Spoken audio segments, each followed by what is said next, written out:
कक्षा 8वीं के प्यारे बच्चों, हिंदी में आपका जो पाठ चल रहा था छठा अंतिम दौर एक भारत की खोज नामक पुस्तक में से, उसमें आपको 14 प्रश्न पहले मैं दे चुका हूँ लिखने के लिए और याद करने के लिए।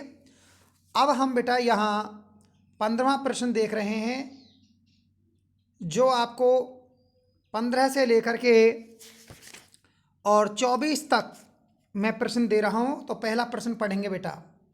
पहला प्रश्न है, स्वामी दयानंद सरस्वती का संक्षिप्त परिचय देते हुए उनके प्रमुख कार्यों का उल्लेख कीजिए।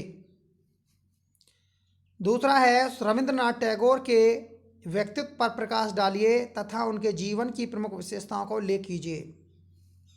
तीसरा है, 1857 के स्वतंत्रता के संघर्ष में के बाद मुसलमानों में असमंजस की भावना क्यों आ गई थी, उसका क्या परिणाम निकला।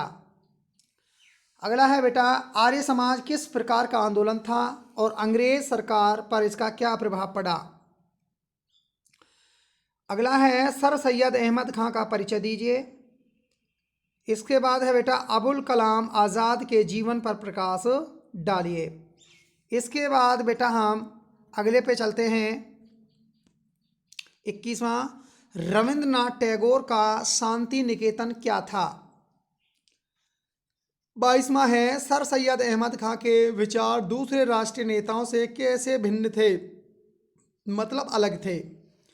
23वां है, सर सैयद अहमद खां की हिंदुओं के प्रति क्या विचारधारा थी। और अंतिम है बेटा, मुस्लिम लीग की स्थापना किसने और क्यों की थी। ये बहुत ही महत्वपूर्ण प्रश्न है बेटा, अंतिम 24वां, क्योंकि मुस्लिम लीग की जो स्थापना हुई थी वो अलीगढ़ कॉलेज के उस वर्ग ने की थी जो नए मुसलमान बुद्धिजीवियों का नेतृत्व कर रहा था। उन्होंने इसकी स्थापना मुसलमानों के हितों की रक्षा के हेतु की थी। आज भी है बेटा अलीगढ़ विश्वविद्यालय जहां इसकी स्थापना की गई थी। इसके बाद बेटा ये तो आपको लिखने हैं और याद करने 24 तक। ये आपको 15 से 24 मतलब ये 11 प्रश्न जो मैंने आपको दिए हैं।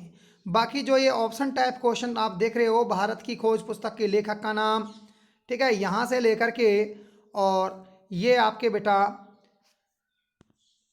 गोपाल कृष्ण गोखले किस प्रदेश के रहने वाले थे, यहाँ तक ये 33 प्रश्न हैं। ये भी आपको याद करने, क्योंकि कल इतवार की आपकी छुट्टी है, इसलिए मैंने आपको ये क्वेश्चन भी दिए हैं जो आप याद करोगे। बाकी ये आपको लिखने हैं, बाकी प्रश्न जो हैं ये आपको बेटा लिखने हैं। तो ये है आज का हिंदी का काम।